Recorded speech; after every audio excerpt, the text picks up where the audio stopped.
ಈ ಸಂಖ್ಯೆಗಳಲ್ಲಿ ಹುಟ್ಟಿದವರು ಸ್ವಲ್ಪ ಅದೃಷ್ಟವಂತರಪ್ಪ. ನಾನು ಗಮನಿಸಿದ್ದೇನೆ. ಲಕ್ಷಾಂತರ ಜಾತಕಗಳ ಪರಾಮರ್ಶೆ ಅದೊಂದು ಅನುಭವ. ಆ ಸಂಖ್ಯೆಗಳ ಜೋಡಣೆಯಲ್ಲಿ ಒಂದು ಮ್ಯಾಜಿಕ್ ಅನ್ನ ಭಗವಂತ ಇಟ್ಟಿರ್ತಕ್ಕಂಥದ್ದು ಕೆಲವರಿಗಿದೆ ದೈವದತ್ತವಾಗಿ.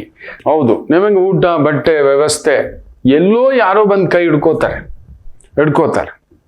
ಸೊ ಅಂಥ ಒಂದು ಸಂಖ್ಯೆಗಳು ನೀವು ಹುಟ್ಟಿದ್ರೆ ಬರೆದಿಟ್ಕೊಳ್ಳಿ. ಹೌದು ಅಲ್ವಂತ ಎಷ್ಟು ಜನ ಕಮೆಂಟ್ ಆಗ್ತೀರಿ, ನಾನು ಕಾಯ್ತಿರ್ತೇನೆ. ಹೌದು, ಯು ಆರ್ ಬ್ಲೆಸ್ಡ್ ಮಕ್ಕಳು, ಯು ಆರ್ ಬ್ಲೆಸ್ಡ್.